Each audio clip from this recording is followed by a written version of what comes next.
The luggage made the car feel too small. "Mom, Dad, are you feeling hot?" I asked. "Yes. It's tough going home in such a tight space," Dad replied. "Catherine, do you understand what we're saying?" he suddenly asked. I felt nervous. What do you mean? You don't get it? You should be thankful for the chance to walk home for 5 hours. It's good exercise. You should appreciate this great opportunity." That was the last straw for me. Fine. I'll get out of the car. Walking is easy. In fact, I can already see our house. When I saw them laugh at my words, I made up my mind. I was going to get back at them for everything I had put up with. My name is Catherine Ryan. I'm 28 years old and have been married for 6 months. I met my husband, Scott, in a university hiking club. We both love outdoor activities and often take weekend trips. Scott was always the leader of the club, full of energy and making decisions for the group. When we started dating, he naturally took charge of our relationship too. "I want to eat Italian food this weekend. It's been a while," I suggested once. "That won't work. We're going hiking," Scott replied. "Catherine, pack lunch for 2. "It's difficult when you suddenly ask me to make a packed lunch," I said. "Are you really arguing with me?" he asked, as if it wasn't even a question. Scott always decided our plans, and his word was final. I wasn't the type to argue, so I found it easier to just go along with what he wanted. But looking back, I realized this only made him more selfish. I decided to marry Scott because, even though he could be self-centered, he seemed dependable. But when we got serious about marriage, he suddenly said something unexpected. "Catherine, you'll quit your job after we get married, right?" "But I really love my job," I said. "Why is a woman arguing? Your job is just for fun. It's not as important as mine. You should take care of the house and support my career instead." To Scott, my job didn't matter. Only his work and his lifestyle were important. And once again, his decision was final. I thought about it for a while, but as time passed, I finally decided to quit my job and become a housewife. Still, I couldn't understand why Scott wanted me to only focus on the house when balancing both work and home would have been easier. His real reason became clear after our marriage was confirmed. When we visited his parents to announce our engagement, I realized the truth. "Mom, this is my future wife, Catherine. She's going to quit her job and take care of the house," Scott said. His mother responded, "Oh, really? I hope she won't rely too much on your money." Scott laughed. "She's not very capable, but please accept our marriage." Even though Scott was the one who told me to become a housewife, his words were harsh. He thought being a responsible husband meant making me financially dependent on him. I was just a way for him to boost his own image, especially in front of his mother. It was humiliating to be spoken about like that in front of others, including his mother. But if I said anything, Scott would get angry, so I stayed silent. "Couldn't you marry a more attractive woman?" his mother asked. "Catherine is simple and plain-looking. She doesn't even work, so she has no special skills. It's like taking care of a child who looks like an adult. You're really kind to marry a woman like her." She seemed happy with the situation. To her, Scott was a strong and dependable man who was taking care of me. Scott often called me wasteful and liked to brag about being the head of the family. Still, I loved him, so I put up with his behavior. I believed it was my responsibility to take care of him. The harder it got, the more I tried to prove my dedication. Over time, he even stopped doing simple things like putting his clothes in the laundry basket. Since he had grown up in his parents' home without learning any chores, he didn't know how to do anything on his own, not even make a simple meal. But instead of feeling embarrassed, Scott was proud of this. He acted like earning money made him more important, and I had to follow his lead. He thought everything should go his way. Even when we were stuck in traffic, he blamed me. "I can't even tell if we're driving or just sitting here. Why did you pick such a busy road?" he complained. "I'm sorry. I should have checked the route better," I said automatically. Without realizing it, I had developed a habit of apologizing for things that weren't even my fault. 6 months into our marriage, summer arrived, and the heat became unbearable. "Catherine, let's go somewhere cool for our next break." "I've already booked it," Scott suddenly announced. I was shocked. "A reservation? What about my schedule?" I asked. What about my plans? Scott frowned. Don't argue. A housewife like you doesn't have plans. Just like that, the trip was decided without my input. But at the end of the month, when I checked the credit card bill, it was much higher than usual. Scott, this bill looks strange. Could there be a mistake? Should I call the card company? I asked. No, it's correct. It's for 6 people, he replied. I was confused. 6 people? Why? Obviously, my parents and sisters are coming too. We can't just have fun by ourselves. It's nice to use money to take care of family. I wouldn't want you to seem like a selfish person who refuses to spend on them, he said casually. Since you don't usually do anything, let's make this trip meaningful. Taking care of family was important, but I was upset that he had spent so much without even asking me. Worse, he made it seem like I should be grateful. Why did you decide something this big without talking to me first? I asked. You're not good at making decisions, so I plan everything, Scott said confidently. If you have a problem with my choices, go ahead and argue your point. He refused to back down. In the end, I had no choice but to use the money my parents gave me when we got married to cover the costs. I felt like I had no control anymore. Scott kept getting worse, acting like everything I owned, my money, my time, belonged to him. He constantly put me down, and I felt like I couldn't complain or talk to anyone about it. The day of the trip finally came. My in-laws provided a big car, and 6 of us headed to the summer retreat. This was only my 3rd time meeting Scott's family. At formal gatherings, I hadn't noticed much, but during this trip, I saw how my mother-in-law did everything for my father-in-law. He wouldn't even open a water bottle by himself. He just waited for her to do it. Worse, he never even thanked her. Scott's sister looked a little annoyed by this, but her husband was completely different. He helped with chores and always checked if she was tired. I found it surprising that men like him existed. Watching my mother-in-law, I couldn't help but feel uneasy. Was this my future?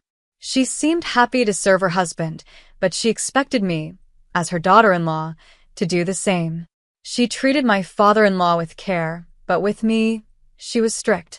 Catherine, how about that restaurant for dinner? She asked. I nodded. Yes, that sounds good. As if she had been waiting for this, she immediately said, Then you should make the reservation. I hesitated. You want me to make the reservation? I was surprised. Of course, you really don't notice anything, do you? It's normal for the new daughter-in-law to handle household tasks. You should have been the one to say, I'll make the reservation, my mother-in-law said. To her, a daughter-in-law was someone who had to follow her every request. Watching how much she cared for my father-in-law, I realized she expected me to do the same.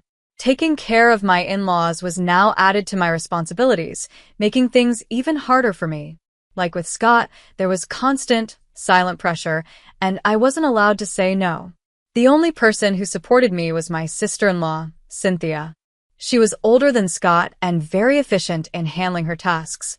This was the first time we really talked, but even before that, I had noticed how smart and logical she was in group discussions. Cynthia stepped in whenever my mother-in-law tried to push more work onto me. She understood how difficult it was to have an overbearing mother-in-law because she had experienced it in her own marriage. Scott, on the other hand, said nothing. He was too busy enjoying his time at the retreat. This cool breeze feels amazing. It might be nice to live in a place like this in the future, he said. My mother-in-law took a deep breath of the fresh air and nodded. Yes, it would be wonderful to retire here. But this area is expensive. It's just a dream for us. Taking full advantage of the trip, she excitedly visited tourist spots and souvenir shops. Scott, surprisingly, seemed to know his way around, even though this was supposed to be his first time here. He walked with confidence, taking us exactly where he wanted to go. His parents happily followed along without questioning his plans. Scott, have you been here before? I asked. No, this is my first time, he said. You seem to know a lot, like the best times to visit restaurants. Scott hesitated before answering. Well, the way he dodged the question made it clear he had done a lot of research beforehand. Maybe he had put effort into planning this trip for everyone. As I was lost in thought, my mother-in-law suddenly called out, Catherine, this is heavy. Help me, please. I turned to see her carrying several shopping bags, all filled with items she had bought. "Did you really buy this much?" I asked in surprise. "Unlike you," she muttered, clearly expecting me to carry everything. "I have many friends, and I need to buy souvenirs for a lot of people. Since I'm carrying so much, it's only natural for a daughter-in-law to help. I don't understand why you don't see that." "Maybe it's because your parents didn't raise you properly," my mother-in-law said. Being blamed for my parents' supposed lack of good upbringing was upsetting.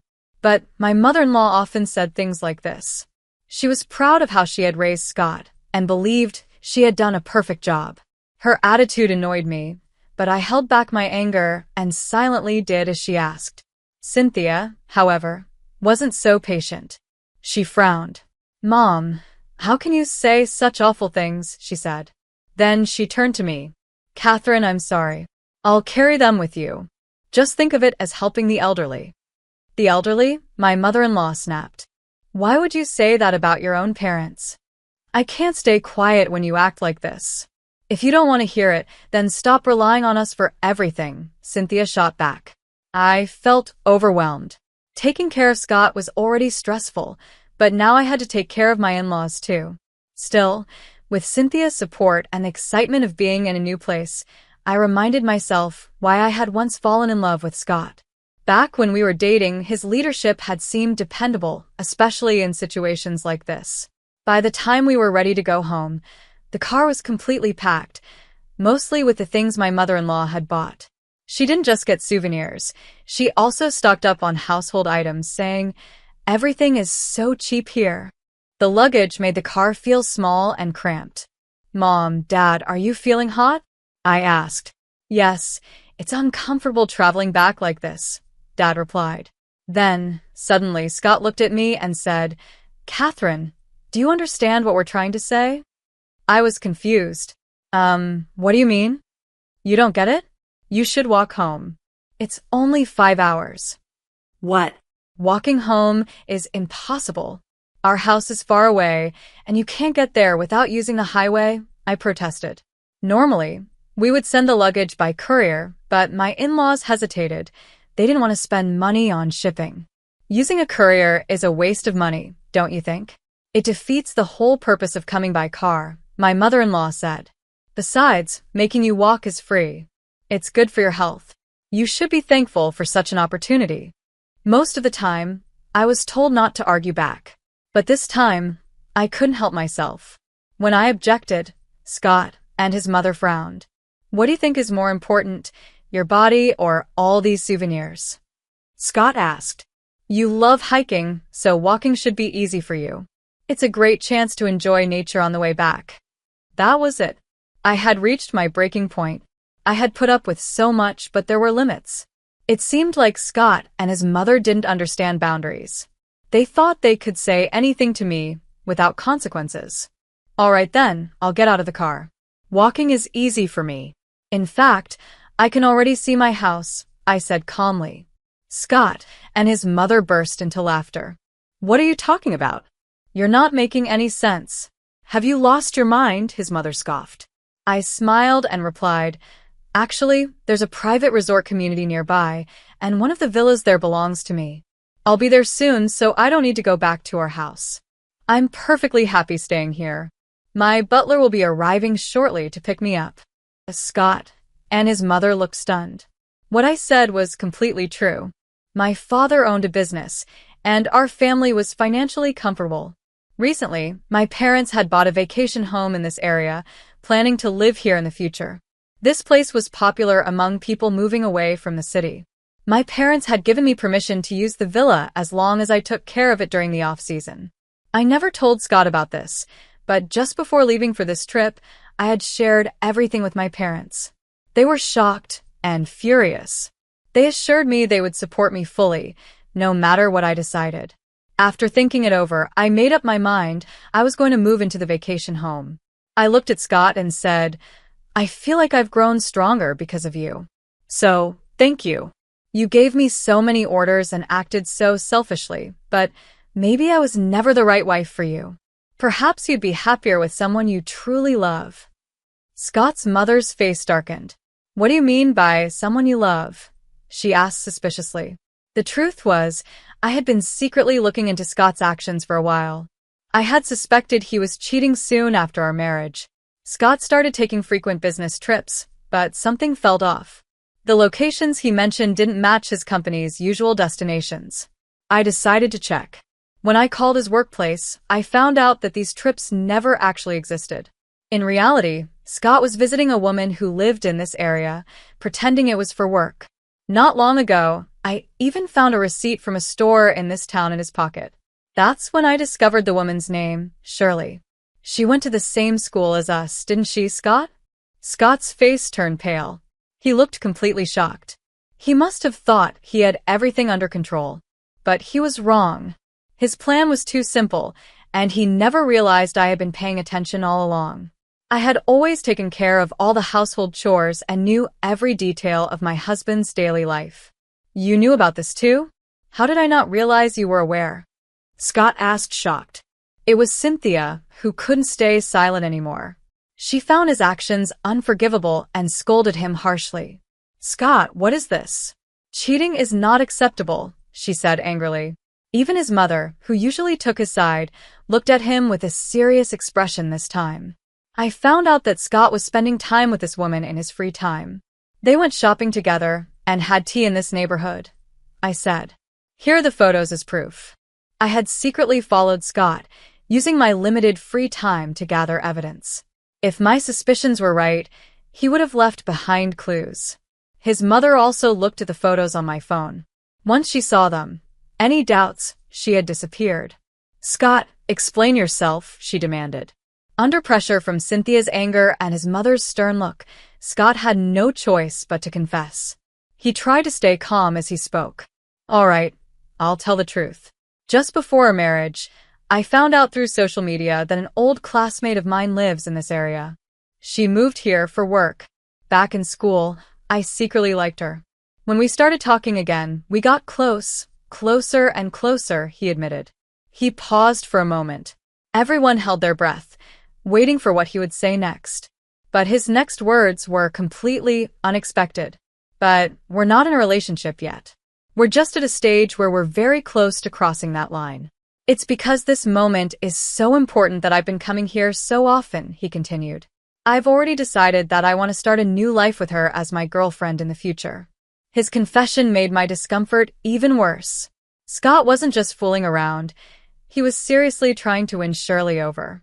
And worst of all, he had been seeing her even before our marriage. What did that make our time together? His parents were too stunned to speak for a while. Finally, his mother asked, What are you saying? What was your marriage with Catherine then? Scott let out a deep sigh. I made a mistake in my judgment. If I had met Shirley first, I would have married her instead.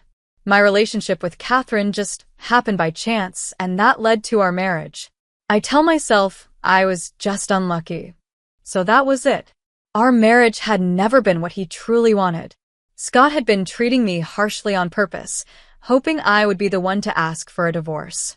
That explained why he had become more and more selfish after we got married. Everything he had done was just his immature way of trying to escape. He had never thought about my feelings, not even once. I couldn't accept being treated with such disrespect. At this point, I felt nothing for Scott. Even if his relationship with Shirley wasn't serious, the fact remained, he had lied and secretly met another woman. His selfishness had gone too far. I pulled out the divorce papers I had prepared in advance. They were ready to be submitted as soon as he signed. Scott, sign this. You won't regret getting a divorce, will you? I asked. Yeah, this might actually be a good thing. It'll clear everything up, and I'll be free to date Shirley, he said, signing the papers quickly, as if it was no big deal. Watching him, I secretly felt relieved.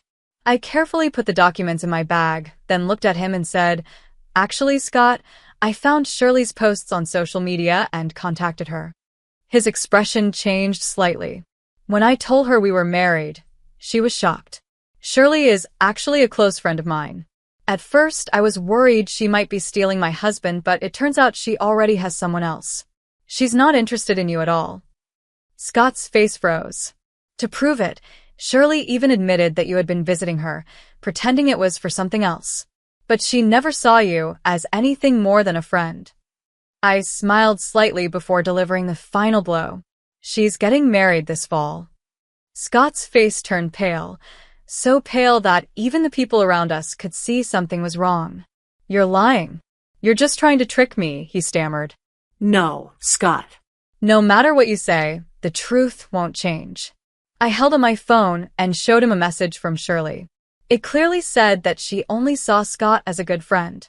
Scott stared at the screen in shock, his hands trembling. Oh, and just so you know, don't even think about trying to come back to me. I don't marry just to fill an empty space in my life. From now on, you'll have to stand on your own, I told him firmly. Scott had seen Shirley as his emotional support, but now that was gone. He looked completely lost. With our connection severed, he had nothing left. Honestly, it was probably for the best. Shirley would never want to take care of a man who couldn't even do basic household chores. She would surely build a life with someone far better than him. I might have been too soft on you, but in the end, you failed as a husband, I said. Scott muttered to himself, his voice weak. How did it end up like this? Was the last 6 months completely meaningless? I gave him a knowing look. Yes. You were just fooling yourself over a kind classmate. Or maybe you willingly played along with the lie. I paid the price for the miserable 6 months you put me through, I said firmly. It's foolish to throw away your family over something so meaningless. Scott grabbed my arm, silently begging me not to leave. Cynthia immediately stepped in. Stop depending on others. Throughout this whole trip, I've been so annoyed by you and your mother. You both acted like Catherine was supposed to do everything for you. Who do you think you are? No one acts like that anymore. All the freedom you've enjoyed until now is finally catching up with you. The car was in complete chaos. Scott's usually quiet father and brother-in-law just sat there, watching everything unfold without saying a word. From the way you've behaved on this trip, I can only imagine how awful everyday life must be with you, Cynthia continued. I couldn't stand it even for a single day. The old ways of thinking, that men or mothers-in-law are more important, don't work anymore. I wish you'd stop treating this like a joke. Suddenly, Scott let out a laugh. Catherine, no matter how tough you act, it's pointless. Even if you hate it, you can't survive on your own. You don't have a job. You have no choice but to depend on me. I made sure of that, he said smugly. His attitude made it clear. He still thought he had control over me. Even if we divorce, your options will be limited. So just accept reality, destroy the divorce papers, and go back to your role of taking care of the house, he ordered. Finally, his true feelings came out. To him, I was nothing more than a housemaid. Looking back, even when we were dating, maybe his kindness was only on the surface. In reality, he had just been looking for someone who would take care of everything for him. I was so shocked by his words that I laughed. What are you even talking about? I make more money than you, I said. Scott rolled his eyes and laughed even louder. Stop joking. What can a housewife who stays home all day possibly do? Don't insult real working people. How will you, someone who knows nothing about the real world, make money? I raised an eyebrow. Who's really out of touch here? You can't even take care of yourself. And you have the nerve to lecture me? You've been skipping work to meet women, and yet you think you have everything under control? I pulled out my phone and held it up for him to see. Look at this, I said. On the screen was my net banking app. A recent deposit of $1,000 had just come in during our 2-day trip, along with notifications of several other deposits from the past few days. After Scott made me quit my job, I had started selling my handmade crafts as a hobby. Scott's face went pale. He looked completely stunned, as if he had never considered this possibility. That wasn't surprising. I had never told him about it. In fact, early in our marriage, when he saw some of my craft supplies, he had scolded me, asking why I was wasting time on something so silly. He had no idea what I was truly capable of. I started selling my crafts as a small side job to help with household expenses. But after seeing how Scott reacted, I decided to keep it a secret. Actually, my recent pieces have been selling really well and at high prices. I sell them every day, and I'm seriously thinking about starting my own business. To be honest, divorcing you is a win for me. I can focus on growing my business and won't have to waste time taking care of you, I said. Scott looked completely shocked. He mumbled, "Starting a business?" and stood frozen. I knew that running a business would take a lot of effort, but now that I was confident in earning my own money, I was ready for the challenge. Unlike you, who just wastes time at work, I'm going to build my own future, I added. Cynthia nodded in agreement. Scott slumped his shoulders in defeat. I feel like the time I spent being controlled by you was a complete waste, I continued. From now on, live your life however you want. You're not good at facing reality, so I won't bother with you anymore. Just don't ever interfere in my life again. Cynthia agreed. That's a great idea. He's always relied on others while doing nothing himself. This time, let's make sure he actually learns how to take care of himself. I couldn't help but laugh. You're right. He may look like an adult, but inside, he's still a child. I'm tired of babysitting him. Maybe it's time he learns to live on his own. Then I turned to Scott and his mother. As I said earlier, I'll walk home. It's just 10 minutes away. With that, I stepped out of the car and shut the door behind me. Before walking away, I leaned down to the car window and added, "Oh, and by the way, your mother said she couldn't imagine living here. But I'm sorry to say that I'll be the one enjoying this beautiful place. If you want to live here too, good luck figuring it out." I smiled and waved as I walked away. Scott and his mother scowled, clearly frustrated. And that was it. I finalized the divorce, secured a small amount of savings from our marriage, and even received some compensation for everything I had endured. I used that money to officially start my own business. Cynthia and I stayed good friends even after the divorce. Later, she told me what happened in the car after I left. It was a total disaster, she said, laughing. Scott completely lost his confidence, and his mother was in shock when she heard about your business and your vacation home. Those two are hopeless. Even if Scott tries dating again, with his personality, marriage won't be easy for him. I couldn't help but smile. I was finally free, and my new life was just beginning. I could easily picture that situation. Even if Scott changed his selfish ways, his controlling mother would still be there, making life difficult. Any woman with common sense would run away.